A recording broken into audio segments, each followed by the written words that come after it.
You are listening to the Forbes Factor. To call in with a question or comment, please call 1-866-472-5788. That's 1-866-472-5788. Or send an email to Forbes@ForbesRiley.com. Now, back to the show. Here's Forbes Riley. Hey guys, I'm so excited that you're here on Forbes Factor today. You know, this is the second half of our show, and my first guest just blew my mind, and my second guest is going to go even further because I support my women. Just got to say, if you're a woman, you know, come on, let's talk. Because and in Hollywood, which is, I spent most of my life there and fought all kind of interesting battles. Well, you're going to meet a woman who's won more than she's lost. Please bring up and say hello to Miss Marcy Klein. Come on up here, my girl. Down in Redondo Beach. Good morning. Yeah, well, actually, here, like, it's already 2:30 here. That's oh my gosh, crazy. That's right. That's right. You're on the east. You're on the east. I could say morning, but no, we Florida. All right, so you're a rock star on so many levels, and I'm excited for my audience to get to know you. I'm going to let you just introduce yourself and tell everybody a little bit about you that you want them to know. Okay. Well, my name is Marcy Klein, and I have a video production company called Klein Creative Media. And my history, I started as a television director many moons ago and worked in the reality genre. And by the way, there's another Marcy Klein. She's also in the television genre. She's a producer, and she produced Saturday Night Live and 30 Rock.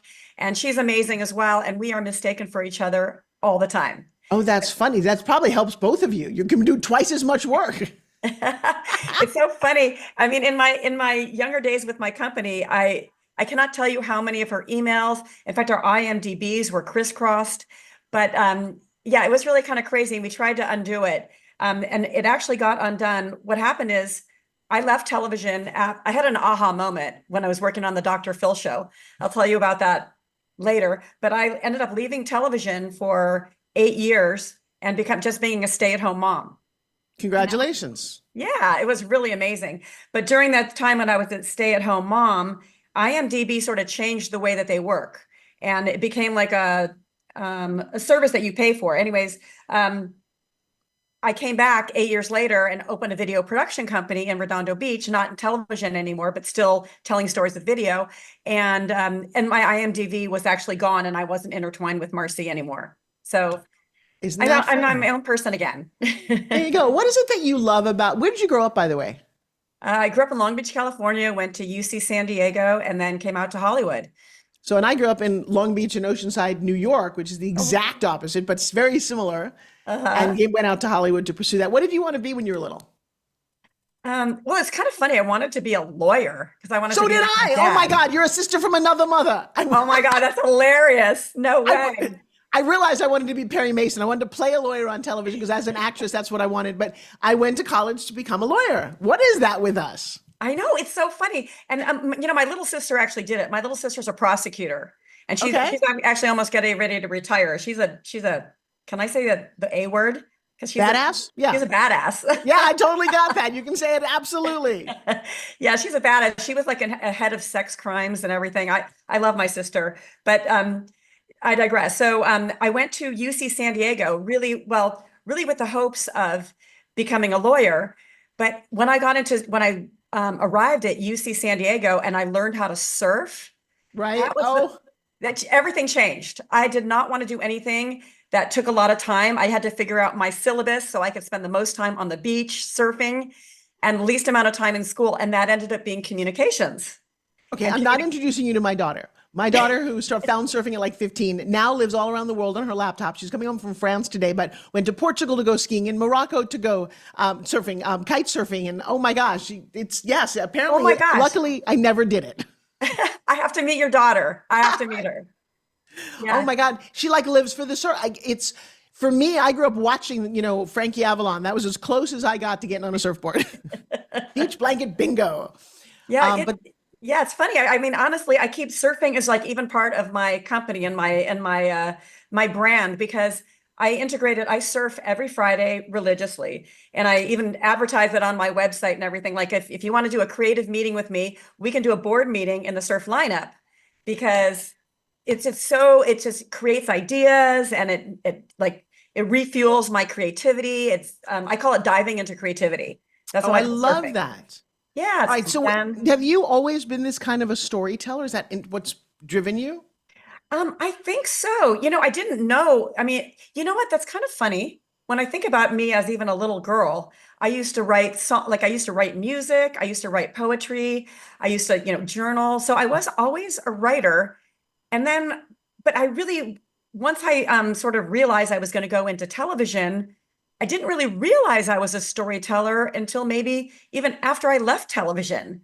I just was doing my job, like trying to Hollywood is a especially being a woman and trying to be a TV director, it's you're constantly just trying to get your foot in the door, get that next job, get that next promotion, be kind of just up your game. And you're so focused on it that maybe I don't even know if I even realized in the moment that I was always a storyteller.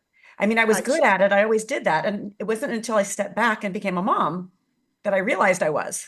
So I've done it. I've done two national talk shows. I had one on TLC. I had one on Oxygen. Certainly never hit the Oprah level, which was one of my goals. Did a lot of reality television. I don't think I've ever had a female director. Have tons of female producers. Mhm. How did you do that? Well, that was so weird. So I was working as a producer on a show called Trial Watch, and I was always like looking for that next big step. Anyways, at Trial Watch, I ended up getting it was a very serious show about trials and like, following people through their court process and different fights they were having. I ended up getting a story about this guy who went to court because he painted his house on a day that they let med flies go. Do you remember during that period when they were letting flies go? His No, entire but I'm sure yeah. So his entire house was spreckled with these med flies, right? And so Yeah. I had a visual in my head of this story. And I actually approached it and made it a comedy. And I don't know if Trial Watch loved it so much that I made it a comedy, because I don't know that that was really my job, but it was really ended up funny. And then at that exact same time, Greg Kinnear, who was working at Talk Soup at that time, had just gotten a show called The Best of the Worst on Fox. And Right. he was looking for comedy reality producer directors. And I sent that segment over as a sample of my sense of humor. And I ended up getting hired on Greg's show. And what's kind of funny is I did not know I knew what the Directors Guild of America was, but I didn't really know what it was. And at that point, they ended up hiring me for the show, and I had to become a member of the Directors Guild in order to work on the show. And I remember even negotiating, like getting in my head, you had to, every time you work on a new show, you have to negotiate your rate. So I had this number in my head, I thought was a really big number. And I'm ready to tell them that, how much I want for them to hire me. And I sit down and they say, okay, we want you to be in the Directors Guild. We want to hire you. Can you join? And this is your rate. And the rate was like triple what I was going to ask for. And I'm like, good thing I shut my mouth. Wow. Well, that is the key to negotiating. The one who talks first loses. Yeah. And as a woman, well, maybe it's not a female thing. Maybe it's just a Marcy thing. I tend to like blah, blah, blah. So I need to learn how trust to me, it's a female thing. I coach all the time. We women are very differently built than men. That I agree. Well, and it's been interesting in my course of my career because, you and I are just meeting, but as I've been an actress and a television host. In fact, I have a movie premiering October 9th that I will not be at. I play the bad girl in an action-packed Western that is produced and written by a woman. Very unusual scenario, and it's set in the Wild West. It definitely has a sex trafficking undertone, and I'm going to be teaching my biggest live training that same weekend here in Tampa. So if you want my ticket, I'm happy to give it to you. It should be a lot of fun. You know what, please, I would love to. You know what, it's so funny. My favorite genre on television is Western. You and I, my friend, have a lot in common. Yeah, We well, really get to talk more heritage-wise, after this. yes, we will. You and I are the same heritage. We come from the same tribe, just so you know. Nice, love it. I don't say, yeah, well, Riley is, well, really? No, I married the Riley. But you can tell from my New York accent that I know what I'm talking about. So yes, it was fun to do a Western. Oh my God. And I love fun too, because one of the things that I don't quite know, how old are your kids? 19 and almost 21. Yeah, so my twins are 21, which is an interesting time as they're empty nesters that you get to then live that second half of your life. I'm going through a little bit of an issue because not old enough not going to have grandkids, knock on wood, for a while. but miss my little ones who thought the world began and ended with me. It's like, I kind of recreate some things here, which I'm loving. And so now I teach. I've got 40,000 students. I teach them how to pitch, because my career, just like you said, there's a little accidents that happen or it's divinely guided. I ended up selling things on television. I literally walked into an audition at the production group and it said, sell me this pen. And I thought, this is a ridiculous thing. I'm an actress. And I looked at the camera, and rather than say it's a purple pen with ink and it sells for $1, I said, it's a funny thing about pens. I was 15 and a half when I got to go to college because I skipped a year of high school. And I was really young, very naive and very nervous. And my mom used to write me longhand notes every day. I would race to the mailbox because I realized that this pen like this can reach out and touch somebody's heart.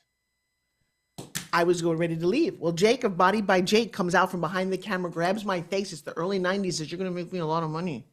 And we launched a TV network called Fit TV that was on for 24 hours a day. And that's how we created pre-QVC and HSN selling products on television. Amazing. And I was there for 5 years. I wrote and hosted every single one of the segments and have it all on video, which is great to show. And then it became infomercials because that was the time in the 90s. And I was one of the only women who could look at the camera and sell a product and sell a lot of them. And then I took that to QVC and HSN for most of my career and managed to build a lovely family based on that. But it's interesting how I love the fact that you left for 8 years. I chose, by the way, to never leave. And I went through some serious tragedy, but I had this vision that if I left, there would be nothing to come back to. Was it challenging when you came back? It was really challenging because I really didn't know where I belonged. And, when I started, I knew I was a storyteller. Like I said, I kind of figured that out in the middle. And I didn't know, I didn't realize, I didn't know what I didn't know. I mean, my network was all television people. And so starting this business, I have a studio here and, starting my own thing, trying to get clients, that's a whole other, that's an art in and of itself that I didn't necessarily understand. And so when you came back, what was the vision for starting the studio and the company? I wanted to use my storytelling skills to help other businesses grow, to create informational videos, explainer videos, commercials, anything that they needed for their business. Because I just did not want to, I wanted to own my time. Because in television, as you know, they kind of own your time. And that was like one of my big aha moments at the Dr. Phil show when I realized that my nanny was getting paid more than I was, and seeing my children and raising them. And I'm thinking, what am I doing? So really, it was all about staying in a position where I could control the narrative and I could be available for my clients, but also say no when I wanted to go to my children's hands-on art class, or if I needed to take them to a doctor appointment or a dentist appointment, I wanted to be there for them. And that's why I made the choice that I made to not go back to television. I totally understand that. You've also written books. Is that this, Marcy Klein? Just want to make sure. Yes, I've written. I've written 2, and they're collaborative books. They became Amazon bestsellers. I'm a certified woman-owned business, and through an organization called WBE NC, and Women's Business Enterprise National Council.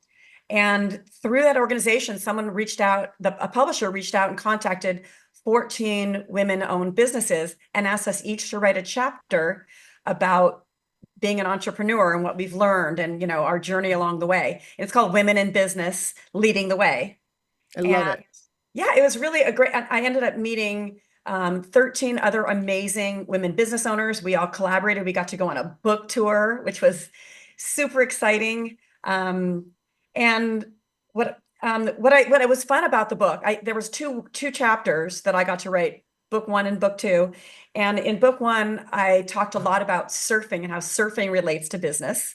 And that was really fun about, falling off the board and getting back up again. And there's a lot of metaphors, and it was really fun to write. And then I did the same thing in chapter 2 in the next book. And that was all about being an airplane pilot, because I'm also a pilot. I'm a sports pilot. This makes no sense. I've been a pilot since I was 15 of a private little Cherokee 180.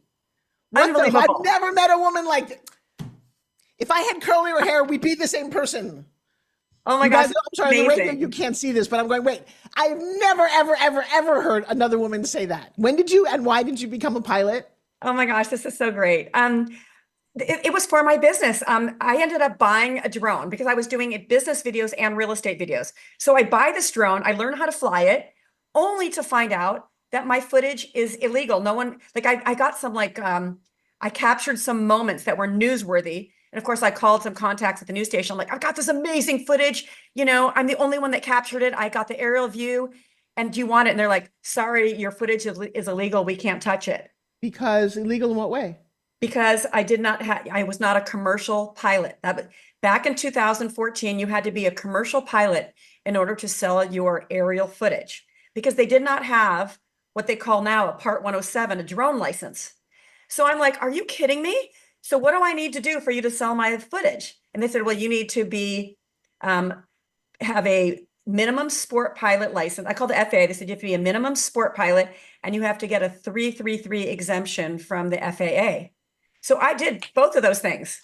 I spent 6 months. I studied my butt off. I became a pilot up in a little sport plane that looks like a motorized hang glider and became a pilot, scared to death of heights.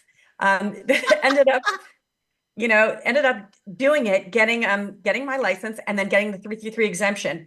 Within 2 years of that happening, the FAA smartened up and they created an entire new division for drone pilots called a Part 107. And you can read it in a book and you don't have to be a pilot. Oh my gosh. Well, but do you fly? I do. In fact, I flew last week. Well, I Oh still wait, you're fly my cutting in and out. drone. We just lost your audio. Oh, Oh yeah, my. now you're back. I don't know what you Okay. just did. That's so interesting. That was weird. Yes, I still fly. I flew last week. I did my 2-year flight review. But the funniest thing is my pilot instructor who had a hangar here at Hawthorne Airport moved and sold all of his planes. So I actually had to fly up to Reno, Nevada and fly with his instructor in order to get my 2-year flight review. Oh, that's funny. Well, for me, my dad and I flew. It was kind of a big adventure. He always wanted his first child to fly. I learned to fly. We flew down from New York to Tampa, Florida, and Miami actually to meet his mother, and it was a little traumatic. And I said at some point, I said to my dad, "Well, I've met my grandmother at 92. That's a story." Wow. But I said to my dad at some point, like I'm 15 years old, going, "There's no peanuts, there's no movie, and there's no bathroom. This sucks. I really don't enjoy it, and I have to keep looking out in case we don't bump into some other plane." And then sadly, my dad's partner and his son and 2 guys came back on a night they should not have come back on with the fog, and everyone thinks they're invincible until they're not, and destroyed the plane and themselves. And I said, you know what? I'm good. I'm going to let some pilot, some guy who does that every day, check out the plane and do all that. And I'm going to be a passenger in the back. And hopefully one day it's all private. I don't even have to think about the TSA. You know what? I hear you. And I got to tell you something. Our lives are so parallel. So a week after I got my pilot's license, I took a girlfriend up and I gave her a tour of her Palos Verdes. It was gorgeous. I was scared to death. I'm like, oh my God, I got someone else's life in my hands, not just my instructor. Anyways, a week after that, another pilot, another girl who was actually we were sharing books together. She took the same plane up and she was practicing for her pilot certificate. And she ended up having an accident and that plane got destroyed. She didn't make it, unfortunately. Very young, beautiful girl, very sad. And so I had to wait and I couldn't fly again for 6 months till my instructor got a new plane.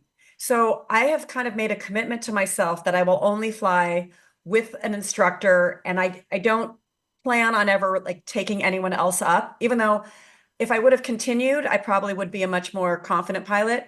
I just kind of keep my training up so I can, be legal to fly in my drone, but I don't really make the pretense that I'm going to go fly on an adventure anymore because it's Right. just, I do remember though, cards. I will tell you that when I was 18, I was in college and it was legal for me to go literally put my license right down and I buzzed my college just because I could. And it made me feel so freaking powerful. I'm like, I can freaking fly an airplane, you guys, I own the world. And then I realized, much like you, after watching, John F. Kennedy Jr. and a couple of my other friends, not, John Denver, a couple of guys, it's like, you know what? I'm not even as conscious as they are. I'm very distracted and I want to be reading a magazine and putting my headphones in.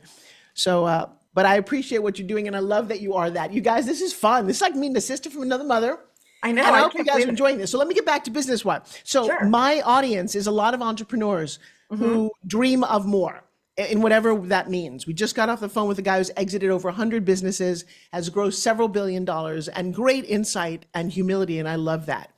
As a woman in business, is it as hard in Hollywood as a woman, just woman to woman, Yes. as I think it is? Is it as hard?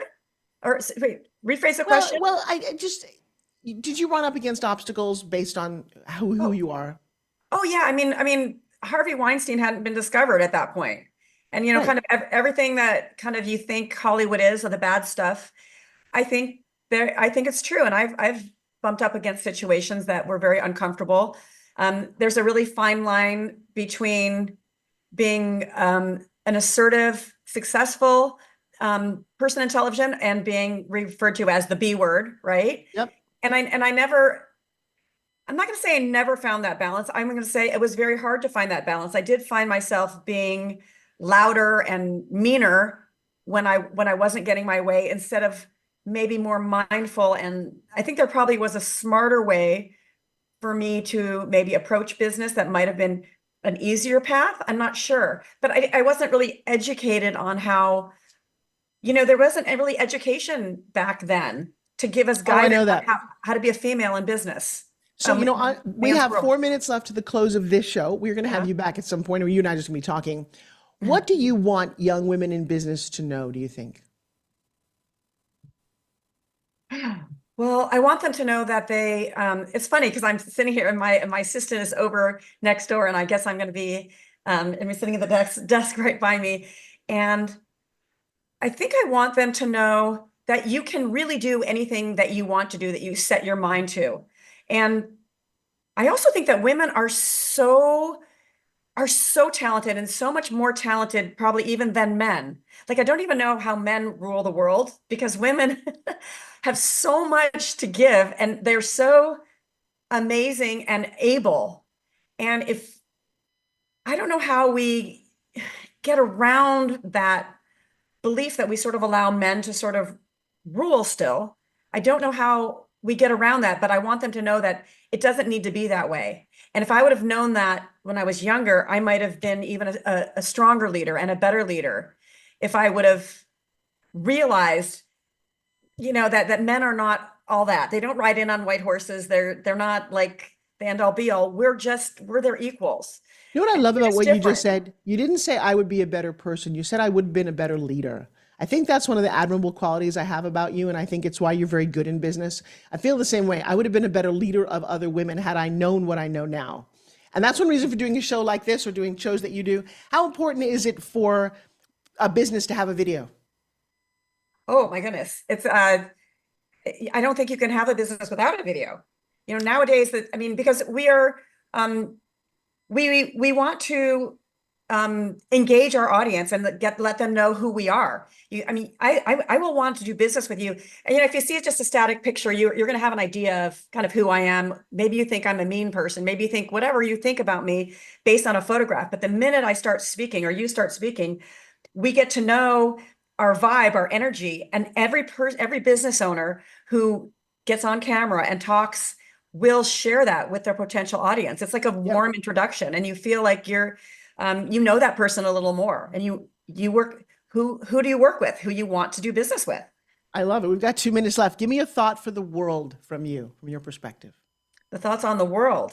For the world. Just a thought For from the Marcy world. to the world. Oh God, if I could talk to the world, my goodness, why are we fighting? Why aren't we coming together? And you see those beauty pageants, the Miss USA, I wish for peace on earth. And we always thought that was so cheesy and corny. It is not cheesy and corny. That's what I wish for. Peace. Like, why can't we all understand each other's differences and yet get along and embrace each other? Oh, I met a new friend, you guys. All right, we got 30 seconds left to the close of this show. Marcy, thank you for sharing your genius. I look forward to talking to you off camera, because we got some work to do. This was just absolutely delightful. You guys, this was a beautiful show on so many levels. Thank you for spending your time with us. You know where to find us, right on Voice America, on Spotify, Pandora, and iTunes, and anywhere there's a podcast, we are there. So from my heart to yours, Forbes Factor is focused on health, wealth, and happiness. I think we did a pretty good job today. And until next time, I'm Forbes Riley. I'll see you again. Be well. Bye, everybody. Great job, all clear. Hope you both have a